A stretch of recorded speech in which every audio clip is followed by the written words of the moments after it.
Federal government denies report of a proposed new minimum wage.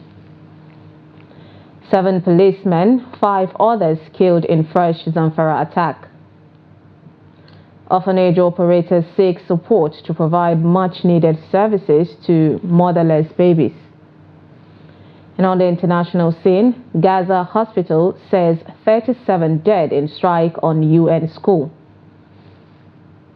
Hello and welcome to Trust News Hour. I am Sumaya Abubakar. And now the details. The presidency has denied reports making rounds that the Minister of Finance and Coordinating Minister of the Economy, Wale Edun, and the federal government negotiating team have proposed a sum of 105,000 naira as the new minimum wage. After organized labor declared a nationwide strike, the federal government met with the union leaders and struck a deal. The negotiating team had subsequently briefed the President, Bola Tinubu, who directed the Finance Minister to present a new minimum wage template within 48 hours. Onanuga and his team met the President on Thursday but did not disclose the outcome of the meeting. However, there were reports that Edun's team proposed 105,000 naira as the new minimum wage. But responding to this, Bayo Onanuga, the special advisor to the President on media and strategy, described the reports as false. Now joining us via Zoom to give an insight on this situation is a policy and public affairs analyst, Emmanuel Osemeka. Thank you for joining us this evening. Good evening, and thank you for having me. Of course, it's good to have you. So what do you think about this? I mean, it's a huge confusion going around, the country at the moment. Of course, this is a much awaited template, seeing how the rumors are flying around. What is your take on this confusion? Well, I think it's really not a confusion per se. I think what the federal government is trying to do is that they're trying to be more circumspect this time around. I think they're trying to settle it in-house before they come out openly to announce what they're offering labor. Of course, if you recall, at the Senate, a lot of figures were bandied left and right, ditto the House of Representatives. I also know that if the government, listens to the news and watches a lot of, policy programs where analysis take place. A lot of people have said, between 75,000 and 100,000. Some have said 120,000. But I believe that the federal government is also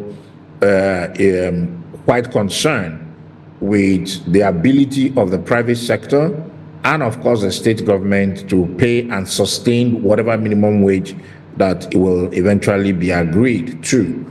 And of course, in addition to ensuring that we do not suffer job losses, because according to NECA, that's a National Employers Consultative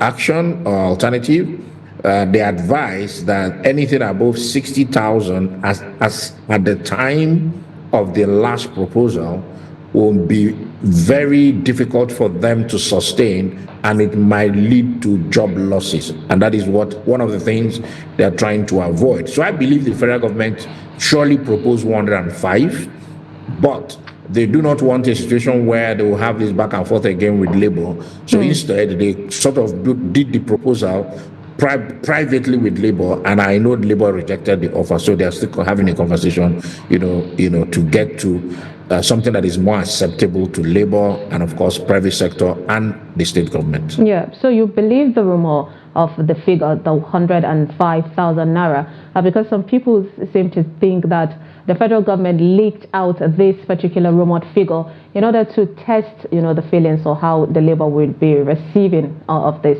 amount. Absolutely, I believe the figure. I mean, I have also used some back channels to verify the information. You know, if you recall from 2023, when this government came on board, you will see clearly that the administration has been doing a lot of flip-flopping. Some have described the administration as a listening government, but I have not seen them as more of a listening government. I've seen them as an ill-prepared government, because I believe that there are scientific ways to arrive at a suitable figure that you can sit down with Labour and have a concise, discussion. You present your fears, you present your facts before Labour, but unfortunately, Labour seem to be more prepared for this negotiation than the federal government and its team. And I really feel bad that the National Planning Commission, which is supposed to be like a think tank agency for the federal government, they ought to have done some level of clean house, done a lot of analysis and research on the best way to proceed with the negotiations with Labour. Unfortunately, the research department of the federal government is not doing a very good job at the moment. So based on the time span that the Labour Party or the federal government have promised the Labour Party, which is the negotiation would be finished before the week runs out, are you optimistic that this decision or this negotiation would be done with and a better result would come out of it, for both parties? Yeah, I know you mean NLC, the Labour Union, I beg your pardon, yes. Before Labour Party will come for you and I. Okay.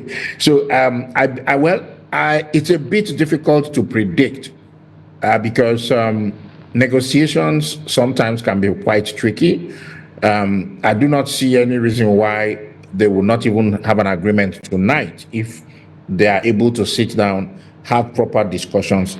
And I also think that the federal government has not been doing a very good job for themselves, because there are other things the government can actually put forward beyond just the figures. The federal government must also be very careful not to throw out a lot of heavy figures, because whatever numbers you agree will also come with its own inflation. And we're already suffering super hyperinflation at the moment. I believe that if the government can take care of some of the food shortages we have, the food insecurity we have so far, which is one of the major drivers of inflation in the country, and they're able to quickly bring out the CNG buses, reduce the cost of transportation for workers. If they are able to, put action to their words, I believe the labor movement will give them some level of, trust, because where we are now is that, one, the trust deficit between the government and the people is at an all-time low. The trust deficit between the government and the labor movement is almost non-existent. That's why the strike happened. So whether they will agree in 2-3 days, it's neither here nor there. I believe if the right chords are struck, labor movement will definitely take it back to their people, explain properly, with some proper agreements that they're willing to keep. Some of the things that I've mentioned, before. Reverse the newly increased electricity bills, reverse some of the errors that they've made in the past, and be true to their words. I believe the labor movement will agree, and they will move forward. They can come back to this in 2 years. We would have to wait and see on that one. I mean, people would quite be surprised if the federal government decides to reverse on a lot of decisions that they've made. Well, thank you so much for joining us this evening, Emmanuel Osemeka, and of course dissecting this situation. Appreciate your time. It's my pleasure. Thank you. Of course. Right, moving on. The Secretary to the Government of the Federation, George Akume, has asked members of the organized labor to be more circumspect in their demands over national minimum wage and the restoration of old electricity tariff. Addressing the National Executive Council of the Christian Association of Nigeria in Abuja, Akume said the shutdown of the national grid by members of the Labour Union, or Labour Congress, the NLC, and Trade Union Congress, the TUC, amounted to treasonably felony. The SGF, who reaffirmed the commitment of the President Bola Ahmed Tinubu to improve the welfare of Nigerians, lamented the loss of revenue by the federal government due to the action of the organized labor.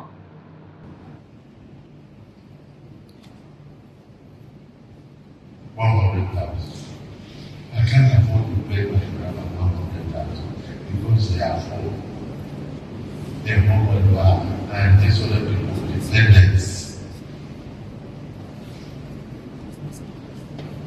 So we came to speak to explain our position and then to precise. Then we started with 600. That was the way to be. That's the federal 9.9 trillion. Where do we get that money from? Let us say, which was 5 something trillion. We are saying no. Please, this is what I want. And there are absolute schemes. By the time, in fact, a lot of the Federal House Authority are going around the state collecting land. And they have access to facility that will create housing for a huge number of the Nigerians.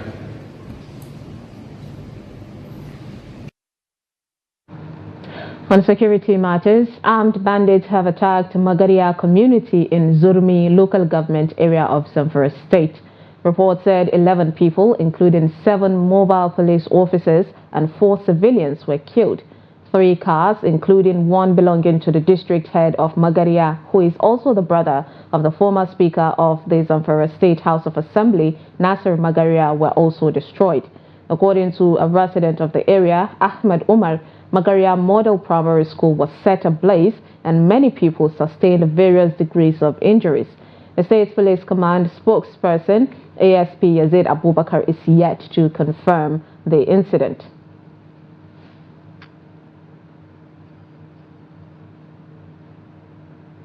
Daily Trust regional editor Yushau Adamu is joining us via phone call to give an update on the situation. Good evening, Yushau. It's good to have you. Yeah.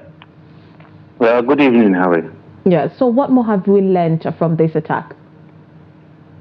Well, from the information we have gathered so far, it was confirmed that the bandits stormed the village around 10 minutes after 5, and they killed 12 people, including 7 police mobile and 5 other residents. They injured 3 people. One of the 5 residents was member of the state-owned security outfit, that is Community Protection Guard, and 4 others were residents of the village. They also carted away domestic animals, including 5 camels and scores of cows and sheep. They destroyed or burnt 2 houses, a car, and scores of silos that were burnt to ashes, and the silos, according to residents, was full of foodstuffs. The only thing that the residents were happy with is that nobody is abducted by the bandits. And according to police, about 300 of the bandits stormed the village, and they surrounded the police unit that was deployed to the area and opened fire at them, killing 7 of them. Again, a resident that spoke with me about 15 minutes ago has confirmed to me that the bandits have promised to come back to the village, and that's what compelled the residents to flee their homes. According to him, some have traveled far away to Gusau, the state capital, and others to some nearby towns and villages. So he confirmed to me that very few people that remain in the village so far. I mean, this is a really scary situation. Yishao, you agree with me. The fear of, the aftermath of every attack like this, especially in Zamfara State. So for the people still there left with terror, how is the situation like, the aftermath of this heinous attack? No, sincerely speaking, they were terrified because two of the residents that I spoke with, they said they can never go back to that village until their security is assured by the security personnel. And what the police commissioner was telling me is that they are going to deploy more mobile police to the area because this is the fourth time these bandits are attacking the village.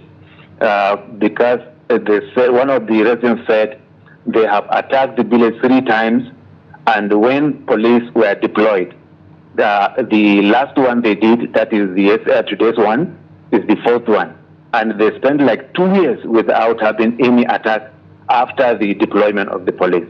And that was why the police commissioner is assuring the resident that more police personnel are going to be deployed to the area so that security will be restored, peace will be restored to the area. We hope for peace at the end of the day. Thank you so much, Yishao, for the update. We'll definitely reach out subsequently for more news. Thank you. Appreciate it. All right, now moving on to, of course, away from security matters. The House of Representatives on Thursday passed the 2024 supplementary bill of 98.5 billion naira for the Federal Capital Territory Administration. These and more stories from Thursday's plenary is here presented.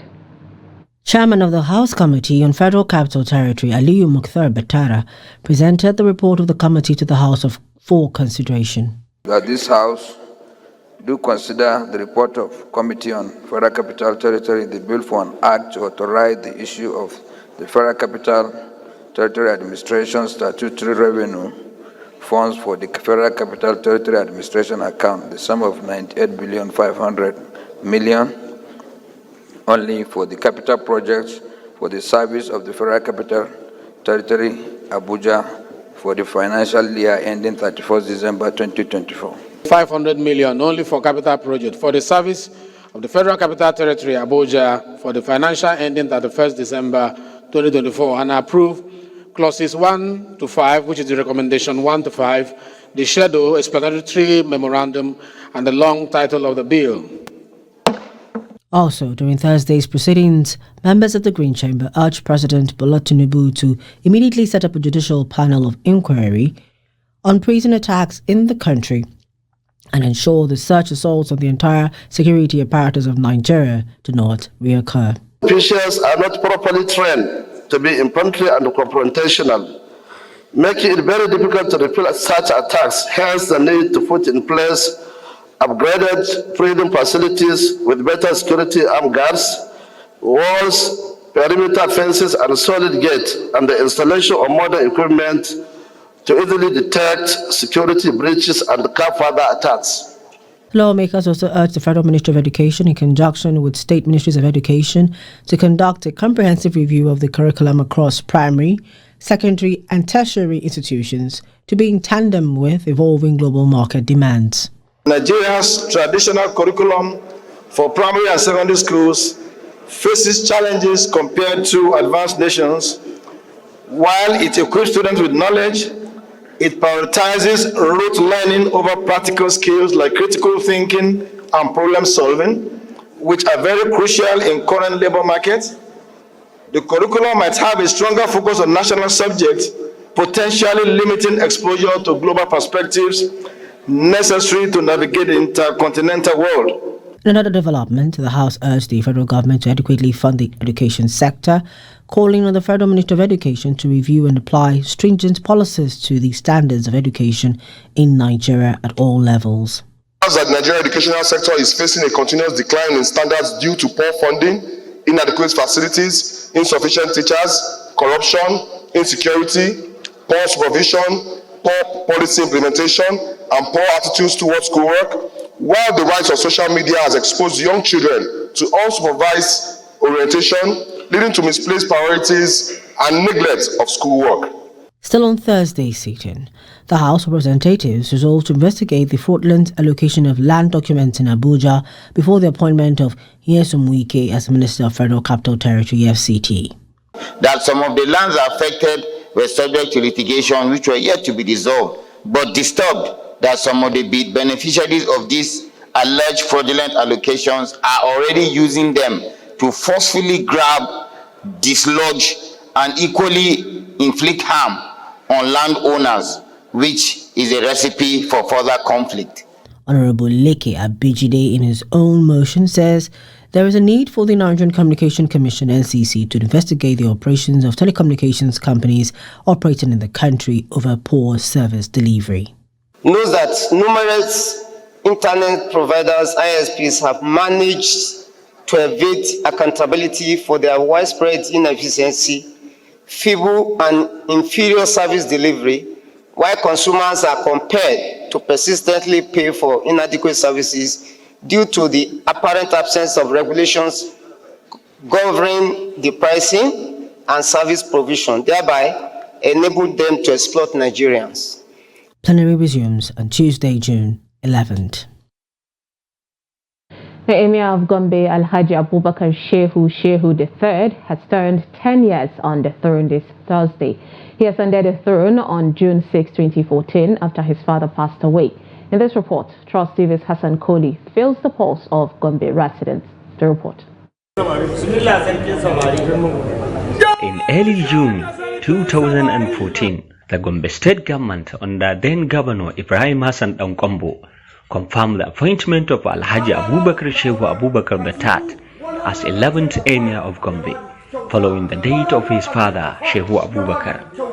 After he ascended the throne, Abubakar came up with policies that support vulnerable people in Gombe, such as giving food to the needy and enrolling orphans and less privileged pupils in Western and Islamic schools.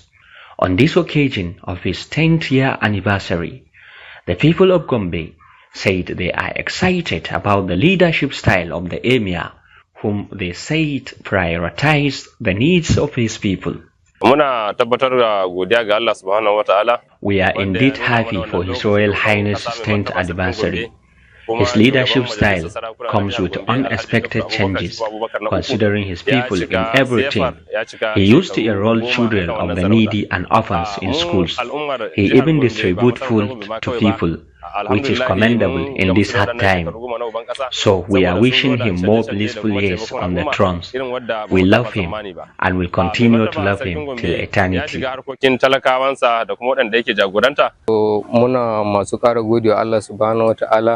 This is among the happiest moments ever. I truly love the Emir for what he did to us. He usually pays medical bills, enrolls children in schools, and in fact, he is doing everything possible to enhance the lives of his people.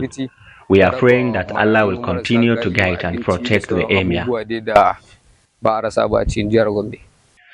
Lawan of Gombe, Sani Jauro, said the love people have for the Emir is not unconnected to kind of jihad he is fighting now, like caring for the less privileged. So what the Emir is doing is the continuation of the jihad of Modibo Bubero in the form that is possible now. That is building schools, building mosques, caring for the orphans, teaching them Islam and the Sharia and how to live together in peace as a people.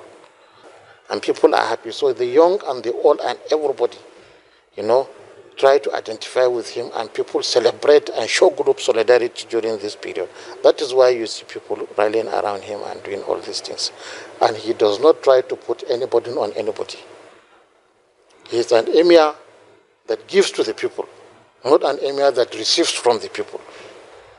He is an Emir that struggles and gets money and gives to his people, not the Emir that makes the people sweat and give people to him. Alhaji Abubakar Shehu Abubakar III, Sarkin Daban, Nigeria, was conferred the honor CFR by former President Muhammadu Buhari in October 2022.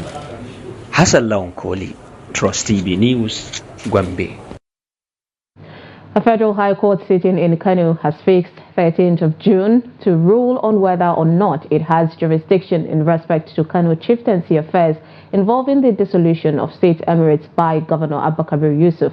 Presiding Judge Justice Abdullahi Liman, after listening to argument of parties, agreed to rule on whether he has powers to entertain the case as filed by one of the Kano's kingmakers, Aminu Babadang Agundi, challenging the legality of the recent Kano Emirate repeal bill passed into law by the state governor. Trust TV's correspondent Idris Jibrin reports. It was a rowdy atmosphere inside the Federal High Court before both parties settled down to argue their cases on the jurisdiction of the court to entertain the matter in respect of Kano Emirate Council crisis. Counsel for the applicant, Said Waziri, argued that the court has jurisdiction to listen to a matter so long it affects fundamental human rights, as in the case filed by Aminu Babadang Agundi, who is the Sarkin Dawaki under the 15th Emir of Kano, Amina Ado Bayero. But the Defense Counsel Mahmoud Magaji SAN, who submitted a written address challenging the jurisdiction of the court in respect of the matter at hand, asked the court to resist the temptation of assuming jurisdiction in the matter of Kano Emirate crisis as filed by Sarkin Dawaki Aminu Babadang Agundi, effectively challenging the Kano State Emirate repeal law. What transpired the court issue of jurisdiction? Yes. Whether the court has power to try this case or not. And then all councils have addressed the court on that issue. We filed our papers, the court will look at them and determine what to do, what step to take. So what's the position of the court? The position of the court is yet to be known. Yes. Until on the 13th when it will resume for ruling. The court has stated clearly, the court asked us several questions, we answered. Those of us who said the court has decision, we answered. And then as far as we are concerned, looking at the law, this court has jurisdiction to entertain this case. Because it's a matter that borders of breach of fundamental right. And that's what we are saying. The order is still there. The order is still standing. That order restraining Kano State government from appointing anybody as emir is still standing. Okay. So if there's any reason for the court to convince the court that there's a vacation, there's a breach of that order, the court will take appropriate steps. No, we are in court to address the court on issue of jurisdiction or otherwise. And we address the court as to whether or not the court has jurisdiction to proceed to hear the application that is before it. We have addressed the court the best way we know it, and we brought authorities, and our colleague too, on the other side, has brought their own authorities. And it's left for the court to adjudicate on. That is the adjudication process. After listening to all the argument from both parties, Presiding Judge Justice Abdullahi Liman fixed Thursday, the 13th day of June, to rule over the arguments. Idris Jibrin, Trust TV News, Kano. The Chief Executive Officer of Telecom Satellites Limited has been arraigned before a federal high court in Abuja for alleged tax evasion, money laundering and advance fee fraud. DSTV CEO Bright Echefu and the company's executive director Felix Ignoanuga were arraigned on a 9-count criminal charge by the Economic and Financial Crimes Commission, the EFCC. Both defendants denied any wrongdoing. Other defendants in the case are TSTV and Bridgeburg Investment Limited. Among the charges against Echefu is an allegation that he defrauded a company belonging to Senior Advocate of Nigeria, Tanimu Turaki, of about ₦1 billion obtained under false pretenses. After taking their plea, the trial judge, Inyang Eko, in a short ruling, ordered that both defendants continue to enjoy the administrative bail earlier granted to them by the EFCC, but also required that their passport be deposited with the court. Like I mentioned to the court, this charge was filed on the 9th of June last year, 2023. We made series of efforts to get them arraigned before the Honorable Court. Not less than 6 attempts or so, and were unable to arraign them until today. So that it gives you an impression that they were unwilling to be arraigned, not until we put our feet down. So that in essence, it means there could be a flight risk. They showed disdain and apparent disobedience for the court processes. Under the guise of an investment in business, of course, they came with the bait that it was to serve as an investment in a business. If you go to their premises now, that place has been locked up. Members of the legal team of the detained leader of the indigenous people of Biafra, IPOB, Nnamdi Kanu, have submitted a full list of judgments in the matter to the Office of the Attorney General of Federation, Lateef Fagbemi, at the Federal Ministry of Justice in Abuja. The leader of the team, Nnaemeka Ejiofor, said on Thursday that the judgments were from both domestic and international courts directing the release of the IPOB leader. He said the decision to forward all the pronouncements was in response to the statement credited to the AGF that he was not aware of Kanu's case and that his fate would be resolved by the court. Ejiofor also asked President Bola Tinubu to release Kanu and respect the various judgments directing the IPOB leader's release. Operators of orphanages taking care of motherless and abandoned babies in Osun State have lamented that charity opportunities are shrinking due to the economic hardship in the country. They also lamented that families and relatives of children in the orphanages are not forthcoming, placing huge burden on the operators. Hamid Oyegbade files in this report. There are 21 orphanages and homes in Osun State taking care of motherless and abandoned babies. These orphanages and homes are devoted to the care of orphans and children who for various reasons cannot be cared for by their biological families. The parents may either be deceased, absent, or abusive.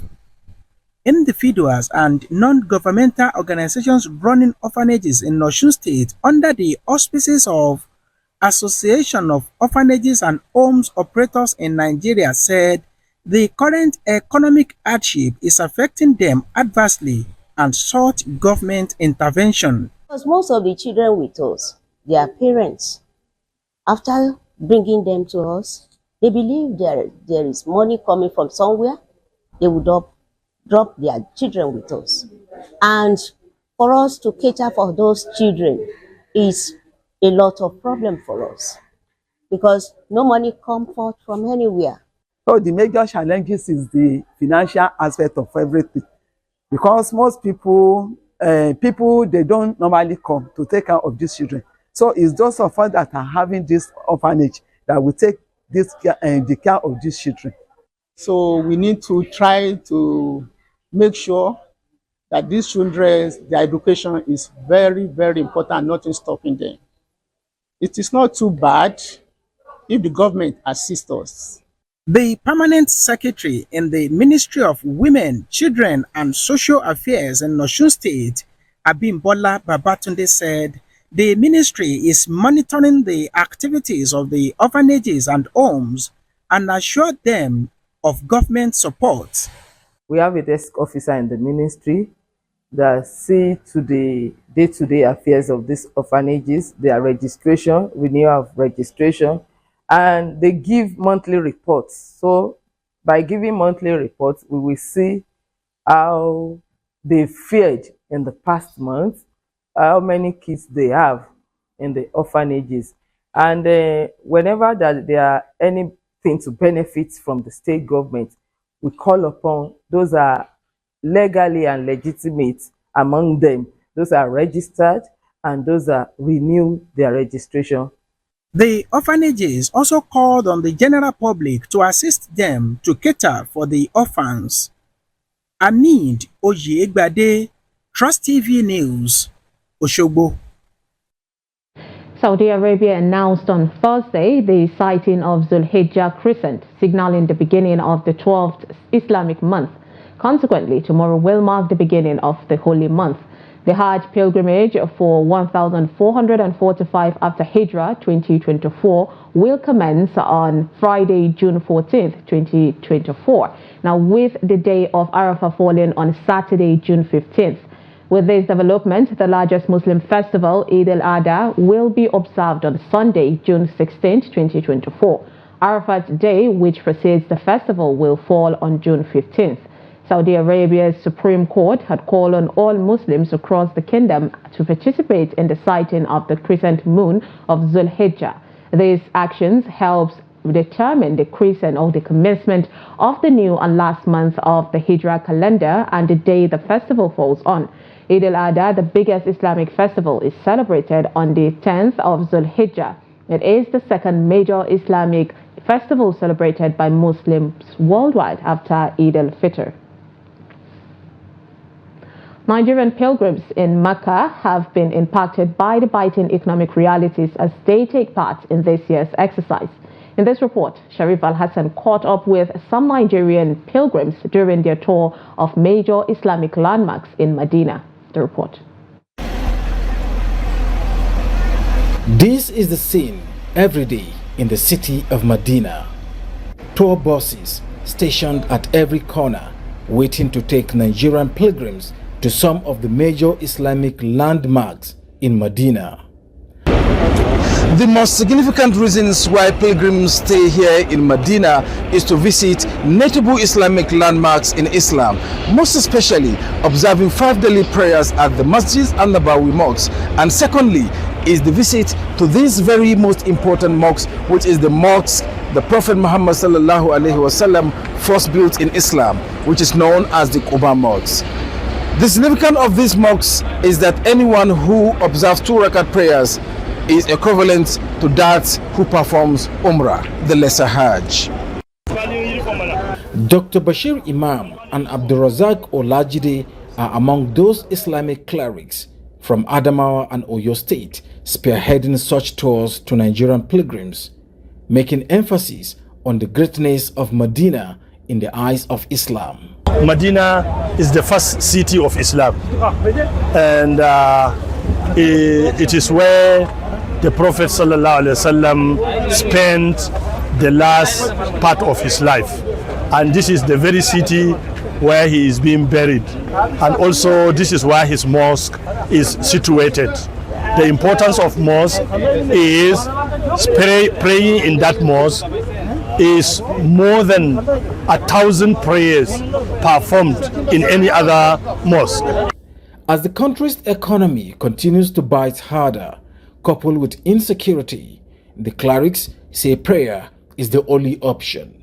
We need a fervent prayer, non-stop, because the situation of the country now, you see the strike here, killing here, maiming there, and everywhere. So, and there is nobody who can do it except Almighty Allah. Adamawa State Amirul Hajj 2024, Alhaji Mustafa Aminu Galadima Adamawa also re-echoes the need for prayers. Pilgrims to pray to God to give us peace, more peace to our country. Areas visited include the Quba Mosque, the Qiblateni Mosque, Date Farm, Mount of Uhud, and the Great Masjid al-Nabawi Mosque, and subsequent entry into the Rauda, the tomb of the Prophet and his 2 companions. It has boosted my morale of being a Muslim, and it has also shown me those things that I've read on books, and now I saw it practically and how it is. So I feel great, and I am grateful to Allah. The National Hajj Commission of Nigeria, NACON, has so far lifted more than 45,000 pilgrims to the Kingdom of Saudi Arabia for this year's pilgrimage. In days to come, all the pilgrims will converge in Mecca for the Hajj rituals. From Medina to Munawwara, Sharif Al-Hassan, Trust TV News. Prices of sacrificial animals in Katsina remain high, even with their influx from neighboring Niger Republic just days before this year's Eid al-Kabir festivities. Katsina is a major hub for animal businesses, especially during the Eid celebrations, largely due to its proximity to Niger Republic, where most of the animals are sourced. However, prices have increased due to the factors such as the exchange rate, extortion by border officials, and the high cost of animal feed, among others. Abdullahi Amadi tells us more. In Katsina and other local markets such as Jibia, Dankama, Keita, and Meadua border markets, the prices of animals have reportedly tripled compared to previous years. For instance, a ram that cost 70 to 75,000 naira a year or 2 years ago now commands between 300 to 400,000 naira this year, with prices expected to keep rising until at least a day before Sallah, according to many stakeholders. Currently, the price of sacrificial animals in Katsina State ranges from 70,000 naira to 500,000 naira, depending on the size of the animal. Prices are no longer comparable to previous years because they have tripled. I can tell you, very few people are patronizing us this year. The price of animals' feed has tripled. Exchange rate between Naira and Niger currency has tripled. Naira has been devalued. And when you take animals from Niger into Nigeria, you have to settle officials at every point. These corrupt practices are not healthy. The price of animal of this season is very, very much higher. Can't even compare from last 2 years back to now because of the situation that we are facing now. Everything is high. As you can see, all this ram now, I have almost 5 ram that I bring since day before yesterday, but nobody come and even ask for their price. I came to Baram for the forthcoming Sallah festival, but I doubt if I can because the price is high. Now I have to abandon the idea of buying. Thousands of prospective buyers are going home disappointed because they cannot afford to buy one.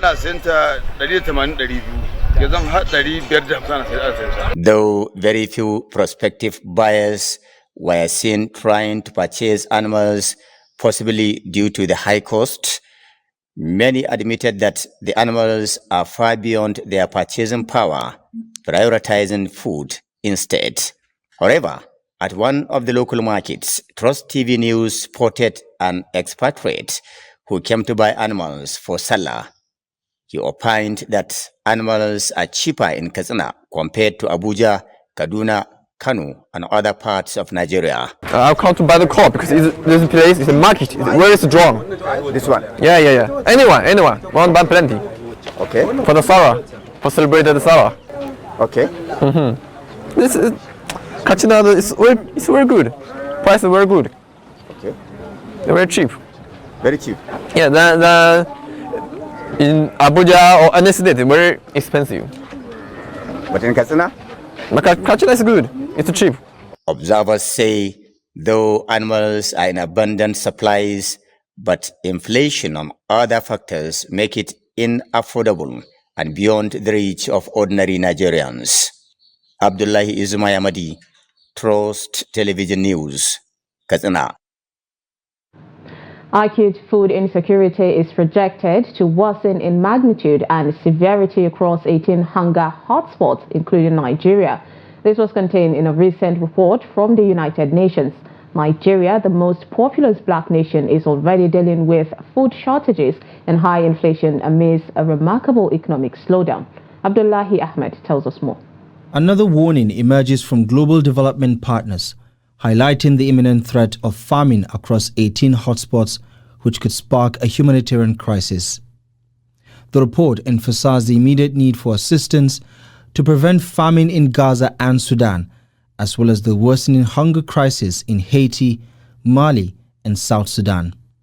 The report says economic challenges such as double-digit inflation and stagnation of local production had become major drivers of the crisis beyond recurrent conflicts in the region. The report also notes that Nigeria would be among the worst affected. Experts in Nigeria's agriculture sector say the gaps that currently exist makes the projections a wake-up call for government to step up and do the needful in order to avert the worst-case scenario. Well, to me, these kinds of reports are rather alarming, but they are expected. I think we've seen the trajectory of nations' economies over the last 2 years, since COVID really. Nobody has been able to fully recover from the shocks of COVID. But, if you see problems like this happening, it's for you to plan better, as opposed to always waiting for it to hit you in the face.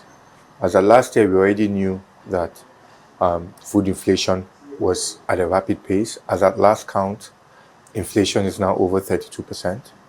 where our target inflation is meant to be 12%. This is happening in all other countries around the globe. And unfortunately for Nigeria, with our devaluation of our currency, we also don't have the purchasing power to compete on the global scale for limited food supplies. So we are in a conundrum. Government inconsistencies in policy direction have also been identified as major factors responsible for the underdevelopment of Nigeria's agri sector, which has the potential and capacity to guarantee food security and self-sufficiency. The immediate past administration, to some extent, has tried in the repositioning agriculture in Nigeria. But honestly speaking, the present administration has not made any deliberate effort for now. And if care is not taken, worst will happen. Despite the bleak projections, some believe there is still a window of opportunity to turn things around as millions of Nigerians continue to face untold hardship occasioned by the recent removal of fuel subsidy and a steep economic downturn. Nigeria right now is in need of a Marshall Plan for food security. We need a dedicated plan of action that will increase the production of food within the country. And for me, it's not just the increase of production of food, it's twofold. We actually need to cultivate more land. We cannot rely on the previously cultivated land. When our farmers started cultivating land 40 years ago, we were only about 40 million people. And now we're 220 million people still relying on the same farmers to produce the kind of food we need. So we not only need to cultivate more land, we actually now need to increase the productivity of the farmers that are already cultivating land. This has to be a real big Marshall Plan because Nigeria's population is still growing. And if your population is still growing, you need to be able to plan ahead. Investment is spending today to reap tomorrow. You cannot sit down right now and say that you're going to be doing short-term things that would come. Yes, in the interim, I'm hearing proposals that they want to consider food imports. Yes, that may guide us for the next 6 months. But then the dry season will come again and the food inflation will hit. We need a serious Marshall Plan. Today, a bag of maize at local market, 100 kg, costs more than 80,000 naira. This is a big problem to Nigeria and the neighboring countries. And now we are in the planting season, meaning that we will not harvest maize again in the next 3-4 months. Meaning that if the same pattern has followed, then in the next 3 months, 4 months, a bag of fertilizer will cost, a bag of maize, will cost 100,000. And the Nigerian Labour Congress and the federal government is dragging on 50,000, 60,000 minimum wage. As the new farming season gets underway, insecurity, high cost of farm implements remains key issues begging for solutions, with many farmers, especially in northern Nigeria, unsure about their investments this year. If the recent warning by the United Nations is anything to go by, a remarkably difficult time lies ahead. Abdullahi Ahmed, Trust TV News, Abuja. You're still watching News Hour on Trust TV. Let's join Yusuf Akogo for Business News Update.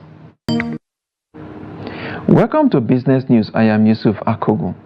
The federal government is set to approach the National Assembly for a supplementary budget of 6.6 trillion naira to fund the implementation of the Accelerated Stabilization and Advancement Plan ASAP, designed to advance President Tinubu's economic-related 8 priorities.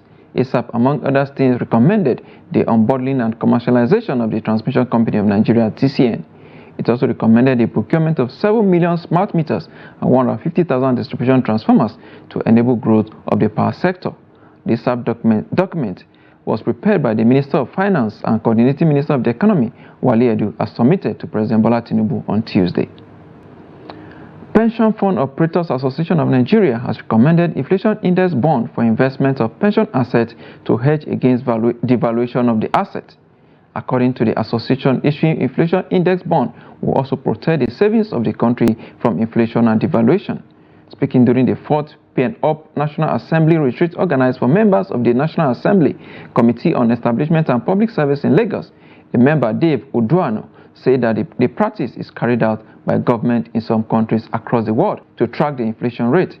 Odeni also said that government can create more infrastructure funds to invest the pension asset as real estate assets can hedge against inflation. Equities market closed Thursday trading in red following sustained profit taken by investors. Let's see how it went down today. Leading the top losers is May and Baker. They're down 10% to close at 6 naira and 3 kobo per share. Fidelity Bank Nigerian PLC also down 9.72% to close at 9 naira and 75 kobo per share. Of course, Sovereign Insurance down 9.52% to close at 38 kobo per share. Of course, this has dragged down the market downward by 0.08%. Volume of trade 309.806 billion shares. Value at 5.385 billion naira in a list of 6,765 lead exchange hands among investors this Thursday. Of course, top trading equities there. Fidelity Bank Nigerian PLC doing 49.19 million shares there. Access Corporation 42.311 million shares, and of course, Oando Nigerian PLC 28.595 million shares today. Of course, some equities also recorded gains at the close of business today. Oando Nigerian PLC leading the gainers table there, 9.77% it gained to close at 14 naira and 5 kobo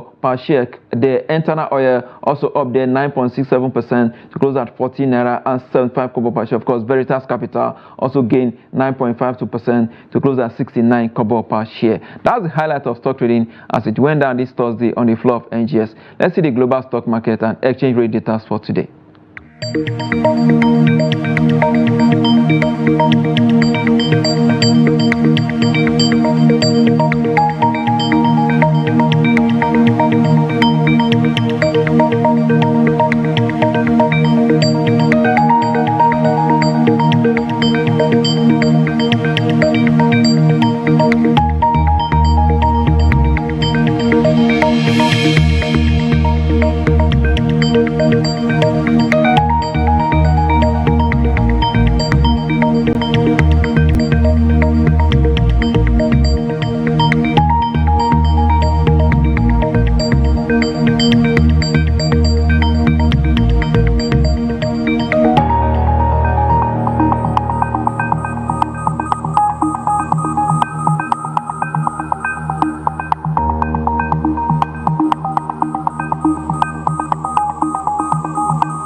Crude oil futures rose for a second day on Thursday as weak job data has boosted investors' hope that the Federal Reserve will cut interest rates later this year. At the London market, Brent crude sells for $78 per barrel. For the OPEC basket, price steadies at $78 per barrel. And that's business. I am Yusuf Akogu. Thank you, Yusuf Akogu. Now, from the international scene, a Gaza hospital said at least 37 people were killed in an Israeli strike on Thursday as they on a UN-run school that the Israeli military alleged housed a Hamas compound. The raid came after U.S., Qatari and Egyptian mediators resumed talks aimed at securing a truce and hostage prisoner swap in the nearly 8-month war triggered by the Hamas October 7th attack on Israel. The military said it had eliminated several militants in a precise strike on a Hamas compound embedded inside a UN school. Israel accuses Hamas and its allies in Gaza of using schools, hospitals, and other civilian infrastructure, including facilities run by the UN Agency for Palestinian Refugees, as operational centers. The charges the military deny. Now let's join Emmanuel Fashemi for Sport News Update. Team Nigeria's camp is in joyous mood after they finished top of the medal standings at the recent CAA Athletics Championship in Ghana. 9 countries participated in the Regional Championship Athletics event, which was organized by the Confederation of African Athletics. Following a week of fiercely contested competition, Team Nigeria emerged victorious with 18 medals comprising 13 gold, 4 silver and 1 bronze. With 23 medals in total, 8 gold, 9 silver and 6 bronze, host Ghana placed second, followed by Burkina Faso in the third place with 15 medals.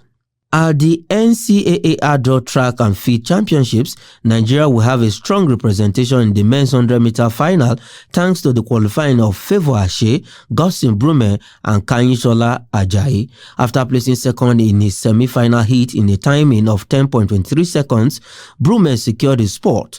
Ashe advanced with one of the next 3 best timings, finishing his heat in 10.13 seconds. Ajayi, a freshman from Auburn who was competing in his first NCAA NCAA season achieved a significant triumph by winning the first semi-final heat in 10.09 seconds, which was his second fastest time ever. With a time of 10.13 seconds, Ashe finished third in Ajayi's heat and just missed automatic qualification as Zacchaeus Beard beat him. The three Nigerian sprinters will compete in the men's 100-meter final on Friday at the NCAA Championships in Eugene, Oregon's Hayward Field. In the 2023 final, Brume took home the silver medal and Ashe came in 8th place. And that is sports. I am Emmanuel Fashimi. With that, we've come to the end of Trust TV's News Hour. Do not forget to follow us across all our social media platforms and join our YouTube live stream for more news programs and documentaries. I am Sumaya Abubakar. Thanks for watching and have a good night.